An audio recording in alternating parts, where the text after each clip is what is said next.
udkhulu fisilmi kafatan, masuklah kalian di dalam ajaran Islam, di dalam sistem kehidupan Islam, di dalam sistem ajaran Islam.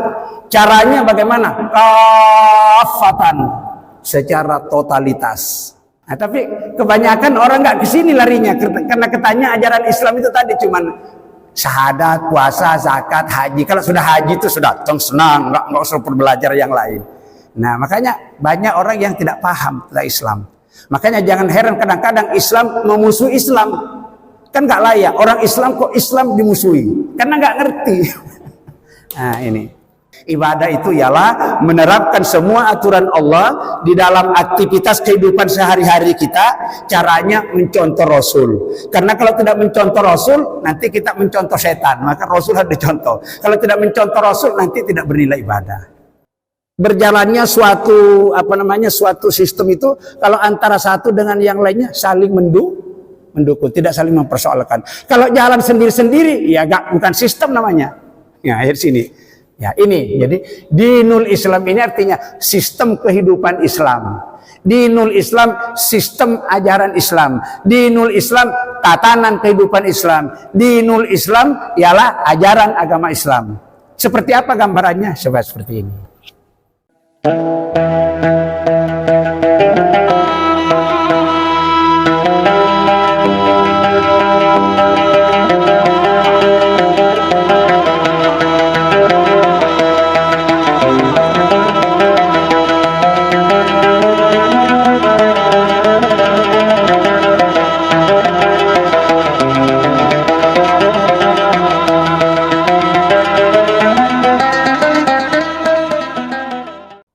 Assalamualaikum warahmatullahi wabarakatuh.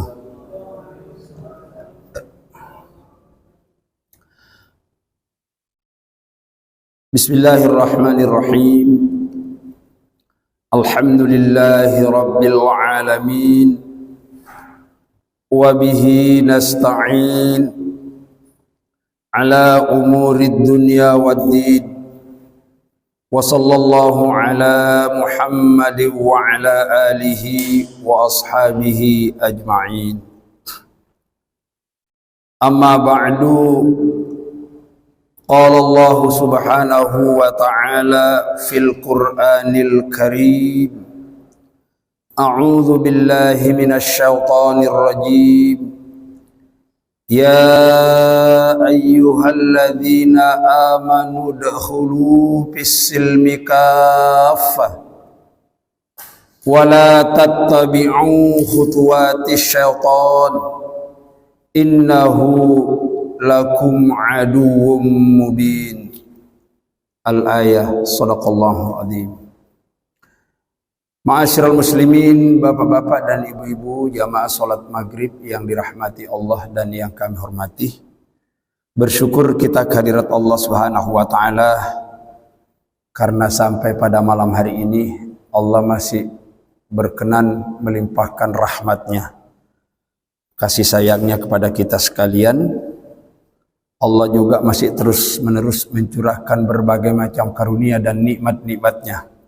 Di antara nikmat Allah yang sangat luar biasa yang diberikan kepada kita ialah ketika Allah Subhanahu wa taala masih memberikan kemampuan kepada kita untuk membuktikan keimanan kita kepadanya dengan melaksanakan berbagai macam perintahnya. Termasuk di antaranya kita sholat maghrib dengan cara berjamaah. Kemudian kita lanjutkan dengan melakukan kajian-kajian seperti ini. Ini semuanya merupakan bentuk karunia dan nikmat yang Allah berikan kepada kita. Karena tidak semua manusia itu selalu diberi kesempatan, diberi kekuatan, diberi kesehatan, bahkan diberi umur. Ya. Maka ketika kita merasa bahwa Allah sangat banyak karunia dan nikmatnya diberikan kepada kita sekalian, maka tidak ada cara yang lain yang harus kita lakukan kecuali senantiasa kita meningkatkan rasa syukur kita kehadiratnya.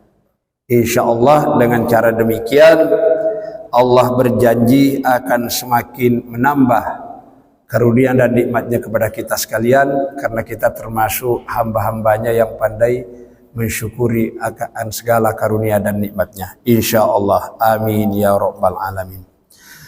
Jamaah yang dirahmati Allah dan yang kami hormati, pada pertemuan pekan yang lalu kita masih melanjutkan pembahasan kita dari tema pokok, ya, tentang beberapa kewajiban setiap muslim, setiap orang-orang beriman terhadap Islam. Jadi kita ini bukan berarti kita masuk Islam begitu saja lalu kita tidak ada beban, tidak ada tanggung jawab. Ya. Maka sekurang-kurangnya beban atau tanggung jawab setiap pribadi muslim yang letak kepadanya, yang pertama ialah setiap muslim wajib mempelajari Islam sebagai suatu tatanan hidup, sebagai suatu sistem kehidupan, sebagai suatu ajaran. Maka kalau kita tidak mempelajarinya, kita nanti akan jadi bodoh. Itu sudah kita bahas pada pertemuan yang lalu. Kewajiban yang kedua insyaallah akan kita uraikan pada malam hari ini. Kewajiban yang kedua setiap muslim terhadap Islam ialah tatbiqul Islam, ya. Tatbiqul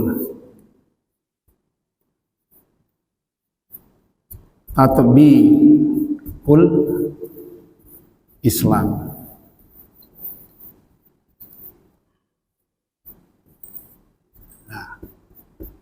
Ini sebagai wujud kewajiban yang kedua. Setiap muslim itu mempunyai kewajiban tatbiqul Islam untuk menegakkan Islam. Untuk menegakkan Islam. Karena kalau tidak ditegakkan, ya lama-lama jadi ambruk. Jadi terletak di pundak setiap orang-orang Islam, setiap orang-orang beriman, sebagai kewajiban yang kedua, kita wajib menegakkan Islam. Bagaimana cara menegakkan Islam itu? Ya mengamalkan ajarannya. Apa yang sudah kita ketahui dari sekian banyaknya ajaran Islam itu, maka kita setelah kita paham harus kita amalkan dalam kehidupan sehari-hari. Kalau tidak, dosanya 2 kali. Ketimbang orang yang tidak tahu. Jadi kalau kita sudah paham, ini perintah Allah, ini larangan Allah, kemudian tidak kita lakukan, itu dosanya 2 kali. Ya.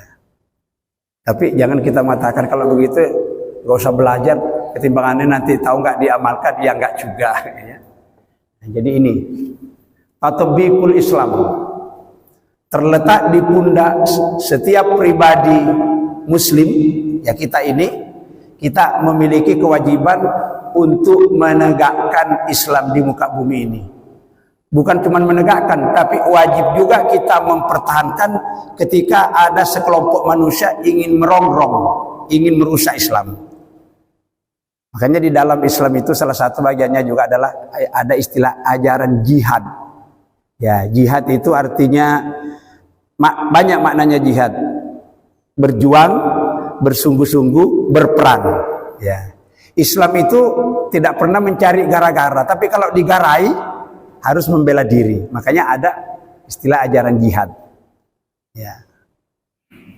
Karena dalam menegakkan Islam ini pasti selalu ada saja orang yang mengganggu. Itu kalau kita pelajari di Al-Quran, seluruh nabi dan rasul, 25 nabi rasul yang memiliki beban dakwah untuk menyampaikan ajaran Allah kepada manusia, nggak mulus jalannya. Di tengah jalan itu selalu ditemukan orang-orang yang mengganggu, orang-orang yang ingin merusak. Kadang-kadang gangguan itu datangnya dari musuh-musuh Islam, bahkan kadang-kadang juga munculnya dari kalangan umat Islam sendiri yang disebut kaum munafikin, ya. Jadi orang-orang munafik itu kan kadang-kadang nggak senang kalau Islam ini tegak. Di sini. Ya. Perintahnya jelas di dalam surat Al-Baqarah ayat 208 bunyinya begini. Ya ayyuhalladzina amanu. Ya ayyuhalladzina amanu udkhulu fissilmi kafatan. Ya ayyuha alladzina amanu udkhulu fissilmi kafatan. Walain anu tanjung. Mari kita lihat. Jadi mungkin pertanyaannya, bagaimana caranya kita menegakkan Islam yang ajarannya sekian banyaknya? Ya, nah di sini perintahnya, perhatikan sini. Allah memerintahkan kepada orang-orang beriman, kepada kita semua, supaya Islam ini tegak. Bagaimana caranya? Allah berfirman, A'udzubillahi minasyaitonirrajim, ya ayyuhalladzina amanu, wahai seluruh orang-orang beriman, siapapun orangnya, dimanapun ia berada, apapun suku dan bangsanya, apapun status sosialnya, asalkan dia beriman, dipanggil oleh Allah Subhanahu wa taala melalui firman-Nya ini. Apa panggilan Allah terkait dengan kewajiban setiap orang muslim terhadap Islam? Kata Allah, udkhulu fisilmi kafatan. Masuklah kalian di dalam ajaran Islam, di dalam sistem kehidupan Islam, di dalam sistem ajaran Islam. Caranya bagaimana? Kafatan, secara totalitas. Secara totalitas. Apa totalitas ini? Ya, secara komprehensif, secara keseluruhan, secara sempurna. Itu caranya berislam yang benar itu. Jadi nggak boleh cuman sholat tapi nggak zakat. Itu namanya nggak kafah. Ya. Jadi kita memasuki Islam ini harus kafah, harus totalitas, harus sempurna. Tentu nanti di dalam pelaksanaannya sesuai dengan kapasitas dan kemampuan kita masing-masing. Ya. Oleh karena itu kita dilarang belajar Islam itu sepotong-sepotong, takut salah paham. Maka kalau kita belajar Islam itu harus kafah. Ya, ini harus kafah. Ya.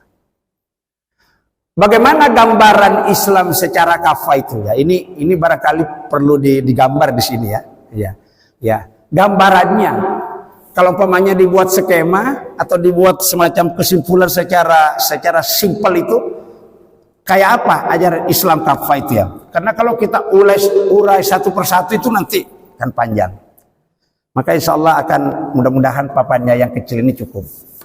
Akan saya gambarkan cara berislam, mengamalkan Islam secara kafah ini seperti apa. Mari, bisa diperhatikan dalam skema di bawah ini. Jadi ini dinul Islam ya. Dinul Islam. Dinul Islam itu artinya tatanan kehidupan Islam, sistem kehidupan Islam, ya, sistem ajaran Islam. Seperti apa? Kalau kita bagi sekurang-kurangnya dibagi menjadi 3. Kayak gini. Perhatikan sini. Dengan memperhatikan skema ini nanti kita akan, oh Islam itu kayak gini. Kemudian kita bagi lagi di sini. Ya. Ya.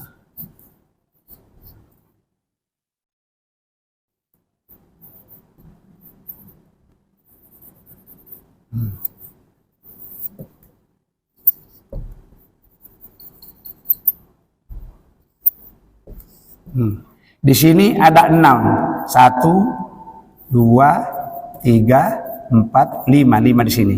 Di sini ada 6. 1, 2, 3, 4, 5, 6. Ini dikatakan ini pondasi, ya. Pondasi Pondasi Islam, pondasi ajaran Islam. Ini yang 5, yang berapa ini? 11 ya.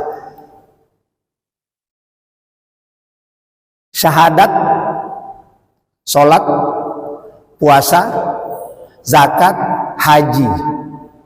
Ya. Kemudian dari sini iman kepada Allah, iman kepada malaikat, iman kepada Rasul, iman kepada Al-Quran, iman kepada Rasul, iman kepada hari akhir, iman kepada qada dan qadar. Ini disebut pondasi ajaran Islam. Bukan cuman ini, tapi orang yang salah paham ajaran Islam katanya cuman ini. Sedikit sekali kalau Islam cuman ajarannya cuman rukun Islam sama Al-Quran itu ngapain tebel-tebel sampai menjadi 30 juz. 1 juz saja udah cukup kalau cuma untuk menerangkan ini. Masalahnya karena ajaran Islam itu meliputi seluruh aspek kehidupan Islam itu diatur begitu, maka kitab sucinya menjadi tebal seperti itu. Terdiri dari 30 juz, 114 surat, 6.666 ayat yang harus kita pelajari. Kalau kita tidak dipelajari secara keluar, nanti keislaman kita nanti terputus-putus. Ya, terputus. Jadi istilahnya kadang-kadang nggak paham di ini, akhirnya nyalahkan orang. Di sini nggak nyalahkan lagi di sana karena dia tidak utuh. Mari kita ini ya. Jadi yang 6 ini disebut pondasi Islam yang terdiri dari rukun Islam ada 5, rukun iman ada 6. Ya. Di sini juga ada 2. Ini namanya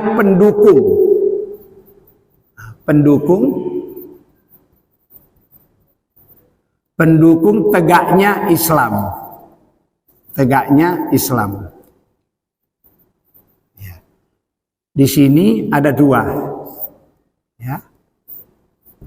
Harus ada dakwah, terus harus ada jihad. Ini jihad tadi. Karena kalau kita dakwah, kita sampaikan ajaran Allah itu pasti diganggu, maka perlu di sini. Ya. Nah, ini. Jadi di sini pondasi, ya ibarat bangunan, di sini pondasinya, di sini pendukung itu misalnya ya kayak temboknya kayak ini gitu ya. Di sini kesempurnaannya di sini. Kita tarik ke bawah di sini. Nah, kita hapus dulu ini, ya. Mudah-mudahan cukup papannya. Di sini ada namanya sistem imamah. Kepemimpinan. Ini penting, taruh pertama kali. Islam ini nggak mungkin bisa tegak ajarannya kalau tidak ada pemimpin. Ada pemimpin saja, kalau pemimpinnya nggak benar ya terseot-seot juga jalannya. Jadi ini imamah penting. Karena ini nanti yang mengatur segala. Dia yang mengatur tentang pembinaan rumah tangga, dia mengatur tentang perekonomian, tentang pendidikan, sistem budaya, sistem hukum dan peradilan, sistem ilmu pengetahuan, sistem pertahanan di sini. Di sini. Tapi orang-orang yang sekuler, sampean nggak usah bicara kepemimpinan, nggak usah ikut-ikut politik. Islam itu nggak kenal politik, cukup sampean urus sholat saja, rukun iman selesai, sampean mati masuk surga. Ngawur. Nggak begitu. Ini diatur pertama ini, imamah. Imamah ini namanya sistem kepemimpinan. Kalau sistem kepemimpinan Islam itu nggak perlu banyak-banyak biaya benar sampai gini kan. Sistem kepemimpinan Islam kalau milih pemimpin nggak pakai duit kayak sekarang ini kan gini. Islam itu ya apa adanya. Ya, memilihnya itu betul-betul sesuai dengan kapasitasnya. Karena kata Nabi, "Idza wussidal amru ila ghairi ahliha fantadhiris sa'ah."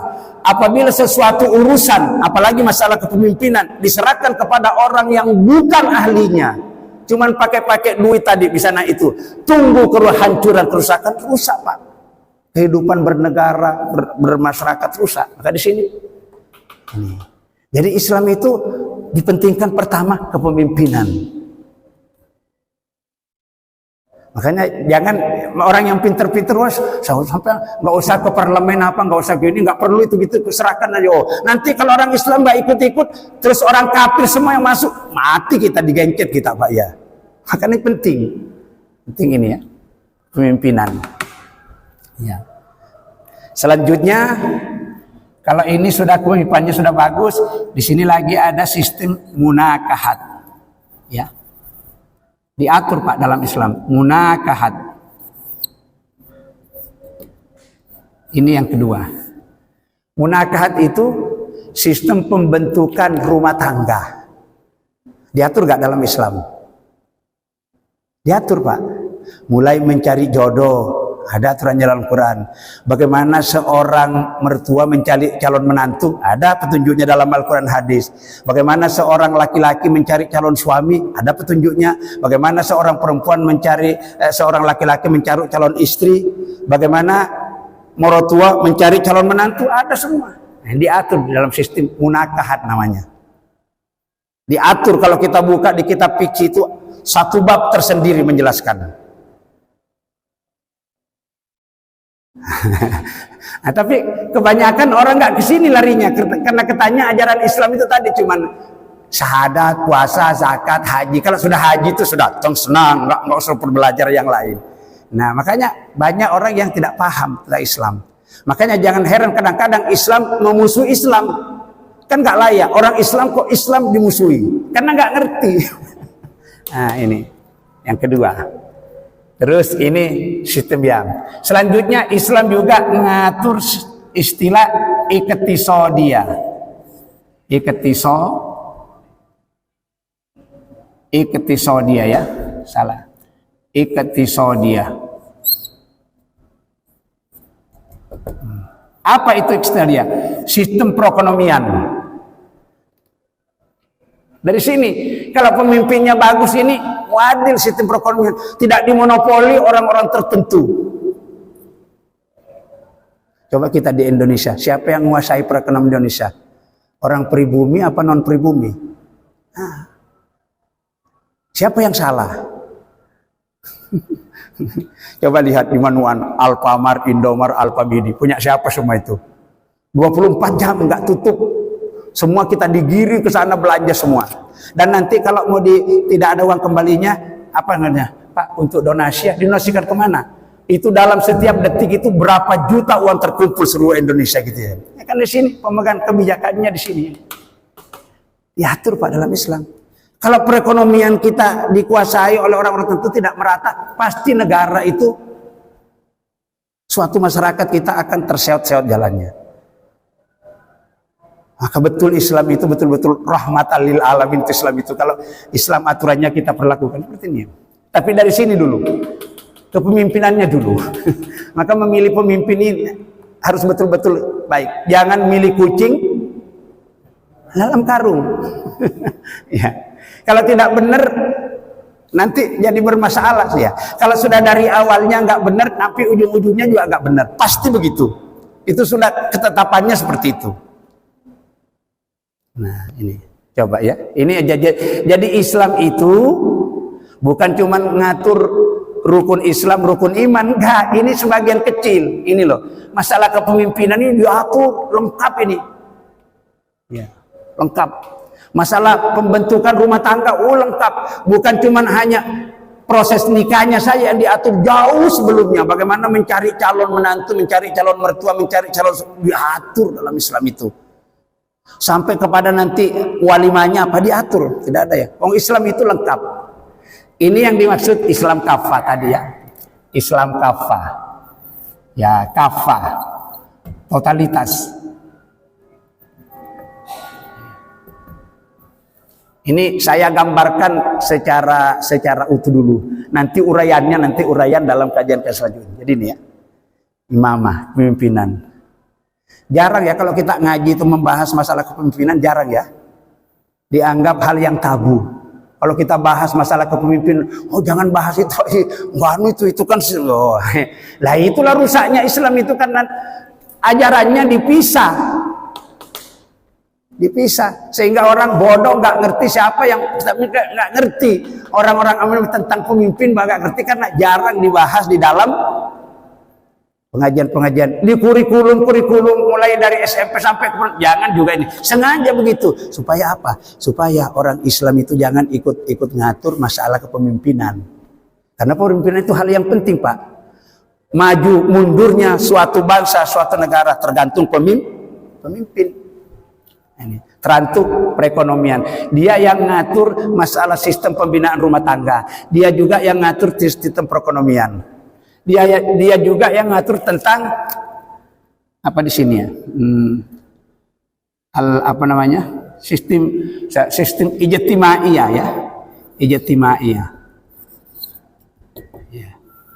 Sistem sosial kemasyarakatan. Ya ini. Sosial kemasyarakatan diatur dalam Islam. Ya. Apa contohnya dalam masyarakat? Kita itu sistem sosial kemasyarakatan bahwa kita itu yang namanya manusia pasti senang kumpul-kumpul, ya. Mau cenderungnya ya perkumpulannya tingkat RT, PKK, RW senang. Maka kalau orang kumpul-kumpul itu hak setiap bangsa, setiap warga itu harus kumpul-kumpul. Yang penting kumpul-kumpulnya itu bermanfaat. Diatur sistem ijtimaiyah, sistem kemasyarakatan, sosial kemasyarakatan. Ya, tolong menolong, bantu membantu, silaturahmi, saling ta'aruf, saling berkenalan. Ya, kalau ada yang satu kita kena meletak kita bareng-bareng kita dukung. Kalau ada satu begitu, ini namanya ijtimaiyah. Alhamdulillah di negara kita, ya ini itu sangat ya.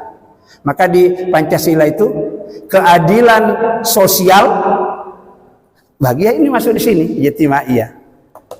Nah, jadi Islam ngatur juga tentang akhlaknya. Ya. Apa akhlak itu? Sistem apa ya? Moral. Akhlak itu moral. Itu kalau tidak diatur oleh pemimpin rusak Pak moralnya anak kita. Diatur. Bagaimana anak muda-mudi kita ini ya pergaulannya seperti apa, bagaimana dia perkumpulan begitu diatur. Ya, akhlak moral. Semua pekerjaan kita itu kalau sudah lepas dari nilai moral rusak. Hukum lepas nggak ada nilai rusak hukum itu ya. Sistem peradilan nggak ada nilai moralnya rusak. Penegak-penegak hukum kalau tidak bermoral rusak. Maka dalam Islam itu penting ini moral. Nah. Terus apa lagi? Tarbiyah. Tarbiyah. Sistem pendidikan dan pengajaran. Diatur Pak.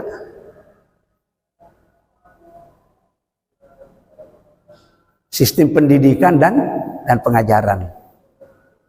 Sistem ya al-hukmu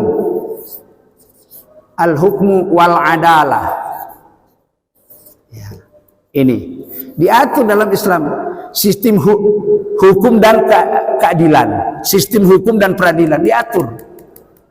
Apa yang tidak diatur dalam Islam? Walhasil Islam itu sebagai ajaran yang rahmatan lil alamin, tadi perintahnya kita suruh berislam itu seperti ini ya. Jangan dia apa namanya Islam tapi tidak peduli dengan urusan kepemimpinan. Dia Islam tapi tidak peduli dengan masalah-masalah bagaimana mengatur rumah tangga. Islam tapi alergi tidak peduli dengan urusan perekonomian. Islam tapi tidak peduli dengan urusan sosial kemasyarakatan. Islam tapi tidak peduli dengan sistem nilai moral. Islam tapi tidak perlu dengan pendidikan dan seterusnya, budaya dan seterusnya itu. Tidak ada suatu pun kehidupan yang tidak diatur dalam Islam. Nah, selanjutnya ketika semua apa yang ada di sini kita ini ya, misalnya kita dalam berekonomi aturan Islam diterapkan. Dalam pendidikan aturan Islam diterapkan. Dalam membina rumah tangga aturan Islam diterapkan. Dalam sosial kemasyarakatan aturan Islam diterapkan. Dalam sistem perekonomian aturan Islam diterapkan. Dalam sistem moral dan pendidikan aturan Islam. Maka seluruh apa yang kita lakukan itu semuanya bernilai ibadah. Itulah Pak hebatnya, bernilai ibadah. Karena kalau didefinisikan apa itu ibadah? Ibadah itu secara bahasa artinya tunduk, patuh, taat.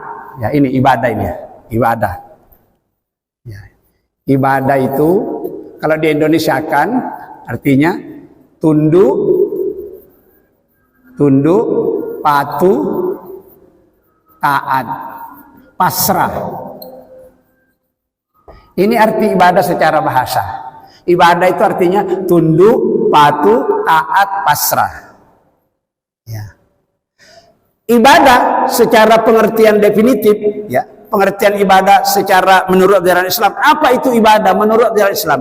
Ibadah ialah menerapkan semua aturan Allah, ya, di dalam kehidupan sehari-hari. Kehidupan sehari-hari itu ya ini, ya, kepemimpinan, ya rumah tangga, ya perekonomian, sosial kemasyarakatan, ya moral, ya pendidikan, ya hukum dan budaya dan seterusnya.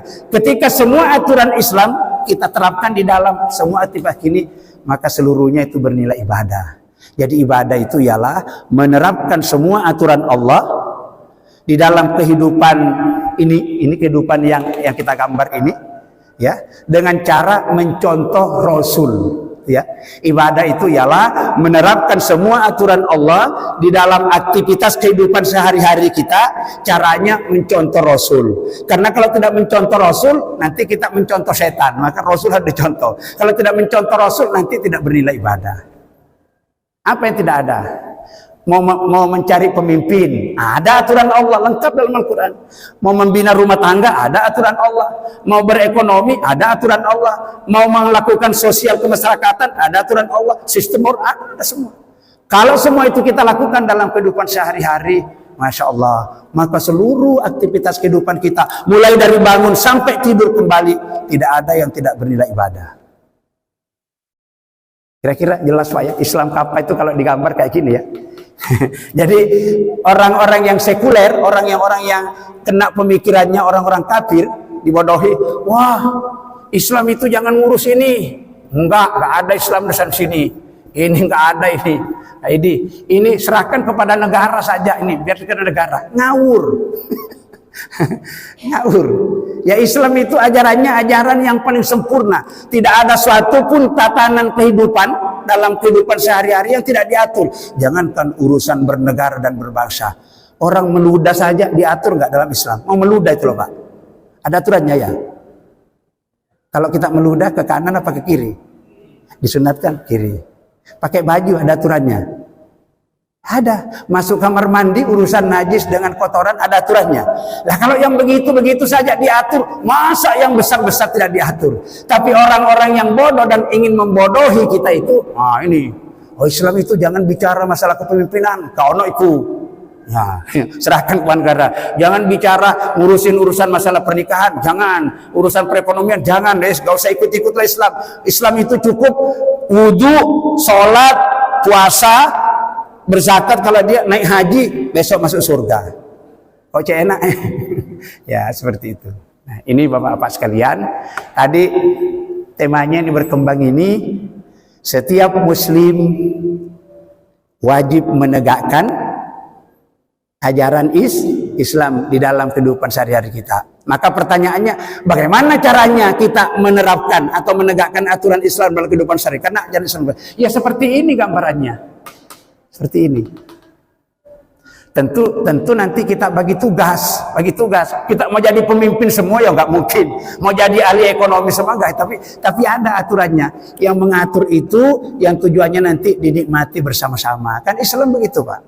Tidak ada yang serakah, tidak ada yang kikir, tidak ada yang tamak, tidak ada. Jadi pemerataan indah sekali. Ini entah kapan nanti akan seperti ini ya, insya Allah. Mudah-mudahan. Tergantung pemimpin. Kalau pemimpin kita ini orang-orang ngerti Islam, pasti bagus di sini. Cuman persoalannya mulai dari yang pertama barangkali kalau kita tanya tentang Islam enggak. Iya. Kita rindu sebetulnya pemimpin-pemimpin yang betul-betul paham tentang Islam, sehingga kalau dia paham itu, insya Allah kalau aturan-aturan Islam diterapkan dalam kehidupan sehari-hari, masya Allah luar biasa, nikmat. Seperti ini. Sampai di sini mungkin ada pertanyaan. Monggo Pak Safan. Ada pertanyaan sampai di sini? Kira-kira sudah jelas Pak ya. Jadi kalau ditanya apa itu Islam? Ya ini. Ajaran Islam itu seperti apa? Ya seperti ini. Ya. Cara mengamalkan menegakkan Islam nanti bagaimana cara? Ya seperti ini. Nanti kalau kita mendakwakan Islam, menyampaikan Islam kepada ya seperti ini. Dari sini semuanya. Terus nanti kalau Islam diganggu oleh orang-orang lain, apanya yang diganggu? Ya ini diganggu ini. Bisa ekonominya kita diganggu, sistem pembinaan keluarganya, bisa sistem kepemimpinannya, bisa sosial masyarakatnya, bisa moralnya yang diacak-acak. Terutama sekarang moral diacak-acak. Melalui apa orang-orang kafir merusak moralnya remaja-remaja Islam? Melalui media sosial yang namanya film, TV, ya, wes koran-koran sama anu sekarang nggak laku, sama majalah. Sekarang itu rusak langsung YouTube, TikTok, Instagram, Facebook. Udah situ ya. Anak-anak sampai kecanduan. Kalau diminta apanya nangis anaknya gitu, kecanduan gini. Seperti itu. Sehingga anak-anak biasanya kalau maghrib kumpul di masjid ngaji, sekarang angin. Rusak Pak. Jangankan anak-anak, bapak-bapak, ibu-ibu aja kecanduan HP itu. Kadang-kadang ada suami dipanggil oleh istrinya, pura-pura gak kerungu, tetap HP saja kayak gini. Coba ya. Begitu juga sebaliknya, istri dipanggil-panggil sama suami, pura-pura tuli temen nanti ya. Begitu ya. Anak dipanggil orang tuanya, gini-gini aja. Itu. Jadi kalau kita tidak hati-hati, itu caranya orang-orang yang orang-orang tidak senang itu, kita dibuatkan hasil teknologi, tapi bukan digunakan untuk mengambil manfaatnya, tetapi digunakan untuk perusakan moral. Ini sistem akhlak ini. Ya. Apa yang tidak bisa dilihat di HP? Melihat apa yang nggak ada? Nek bien kita mau lihat biskop ke gedung biskop, bien. Dulu itu masih serem. Kalau kita mau lihat biskop ke gedung biskop, lama-lama biskopnya masuk ke rumah. Bukan biskop namanya, sinetron. Melalui masuk di kamar-kamar kita. Sekarang sinetronnya nggak masuk kamar, masuk saku. Melalui apa? Melalui HP Bapak sekalian. Maka kalau kita tidak hati-hati, rusak Pak ini. Tatanan kehidupan kita ini bisa rusak di sini. Saya baca sebuah tulisan, ya. Provinsi yang paling banyak kasus rumah tangga rusak, perceraian adalah Provinsi Jawa Timur. Karena memang masyarakatnya paling banyak ya. Provinsi Jawa Timur itu paling banyak kasus perceraian. Banyak rumah tangga itu berantakan. Di Jawa Timur paling banyak. Teliti demi teliti, apa penyebabnya? Ternyata penyebabnya HP. Bagaimana enggak kalau di luar itu istrinya orang ditelepon, diajak guyonan kayak gini. Terus mari ngono nanti terus janjian, nanti ketemunya di sini. Gampang sekali Pak sekarang ini. Nah, maka kembali lagi, kalau pemimpinnya di sini tadi sistem imamannya tidak tegas ini, waduh rusak. Jadi kunci Pak di sini. Ini kunci di sini. Ya. Coba nggak usah jauh-jauh, nggak usah negara. Kalau RT kita bagus, atau nggak usah RT lah, terlalu jauh. Rumah tangga yang terdiri pasti ayah itu kan sebagai pemimpin ya. Ya. Kalau ayahnya bagus, walaupun anaknya bagus, itu anaknya pasti bagus. Itu rumah tangga itu ya. Tapi kalau ayahnya sama ibunya udah nggak karu-karuan ya, nggak bisa. Kalau ibunya suka teriak-teriak, biasa anaknya juga seneng teriak-teriak. Kalau bapak ibunya seneng tengkar, anaknya juga pasti begitu. Jadi kunci pemimpin. Kalau ditarik lagi keluar RT. Kalau RT-nya bagus, insya Allah apa yang kita ingin. Nanti RW-nya, nanti naik ke lurahnya, nanti naik ke camatnya, nanti naik ke bupatinya, naik ke menterinya, naik ke presidennya atau perdana menterinya. Kalau itu bagus, beres semua ini. Kenapa? Karena dia yang menentukan kebijakan, dia yang membuat aturan, dia yang membuat undang-undang. Ya. Kalau sudah tidak adil, cara pemilihannya sudah nggak benar, pakai duit, ya, money politik kata orang sekarang, ujung-ujungnya nanti akan berantakan. Ya alhamdulillah di Indonesia tidak seperti itu, ya. Ya, yang seperti itu kan di Amerika ya. Kalau di Indonesia alhamdulillah sampai sekarang belum. Belum ya, belum. Entah belum apa ya, wallahu alam ya. Ya mudah-mudahan kita berharap ya, karena terus terang mayoritas penduduk Indonesia ini kan muslim. Wajarlah kalau setiap muslim itu pasti bercita-cita, berkeinginan ingin ajaran agamanya itu berjalan. Nggak mungkin lah seorang Islam kok nggak rindu kepada syariat Islam, nggak mungkin. Kalau ada orang Islam tapi tidak rindu terhadap pengamalan Islam, itu Islamnya perlu dipertanyakan. Betul. Mulai sistem kepemimpinannya, sistem mengelola rumah tangga, sistem pendidikannya, sistem moralnya, sistem perekonomiannya, sistemnya pasti urjasiam. Nah sekarang perekonomian kita di Indonesia sistem anak no duit, renten. Dalam Al-Quran itu kalau kita istilahnya praktek riba itu, Allah mengatakan berarti kita perang dengan Allah. Ya gak bakal menang lah, Allah yang diperangi gak bakal menang. Tapi begitu yang terjadi. Ya, sampai seperti negara kita sekarang dililit utang. Bukan puluhan triliun tapi ratusan triliun. Siapa yang bayar? Ya, siapa yang salah? Ini. Nah, oleh karena itu Bapak-bapak sekalian, sekali lagi bahwa kalau ajaran Islam ini kita pahami dengan baik, ya, kemudian kerjasama kita sama di posisi manapun kita berada, seperti orang pemain sepak bola kalau Pak ya. Orang pemain sepak bola itu Pak kesebelasan ya namanya ya. Kalau dia pertahanan kiri kanan bagus, pertahanan belakang itu operan-operannya bagus, itu bolanya cepet gol. Kalau operan-operannya bagus. Nah, kita sekarang umat Islam di Indonesia belum seperti itu. Masih ingin sendiri-sendiri. Dia ngurus di sini nggak mau tahu dengan gini, ngurus di sini nggak mau tahu. Sebetulnya tidak. Jadi ini koyok mata rantai. Ini mata rantai. Ini saling terkait dengan ini. Ini terkait dengan ini terkait dengan ini terkait ini dan terkait ini. Ya, kayak mata rantai ya. Namanya juga sistem. Apa itu sistem? Sistem itu kan adalah suatu cara berjalannya suatu sistem itu kalau antara satu dengan yang lainnya saling mendukung, tidak saling mempersoalkan. Kalau jalan sendiri-sendiri ya bukan sistem namanya. Ya, akhir sini. Ya, ini. Jadi dinul Islam ini artinya sistem kehidupan Islam. Dinul Islam sistem ajaran Islam. Dinul Islam tatanan kehidupan Islam. Dinul Islam ialah ajaran agama Islam. Seperti apa gambarannya? Seperti ini. Cukup mungkin? Cukup ya? Belum? Sampai? Ya, jadi nanti ke depan Bapak-bapak sekalian dalam uraian pembahasannya memang kita nanti ya dikupas satu-satu. So, kalau kita di sini tentang syahadat misalnya sebagai rukun Islam pertama, belum tentu juga kita sudah utuh pemahamannya tentang syahadat. Masih perlu kajian.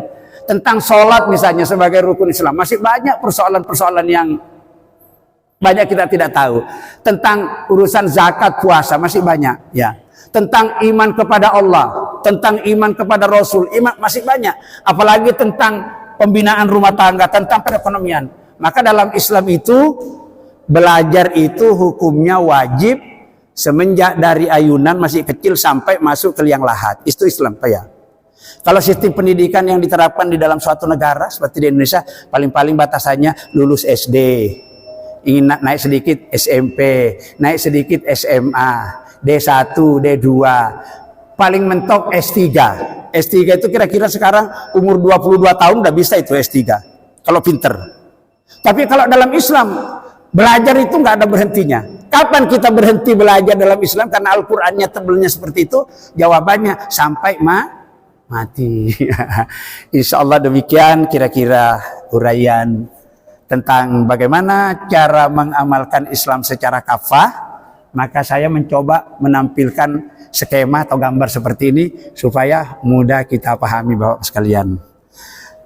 Untuk malam hari ini kita cukupkan sampai di sini pembahasan kita tentang Islam secara kafah ini, karena waktu Isya telah memanggil kita untuk menunaikan sholat berjamaah.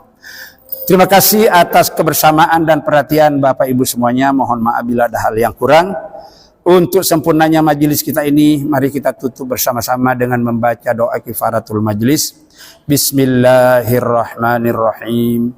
Subhanakallahumma wa bihamdika asyhadu an la ilaha illa anta astaghfiruka wa atubu ilaik. Walhamdulillahi rabbil alamin. Assalamualaikum warahmatullahi wabarakatuh.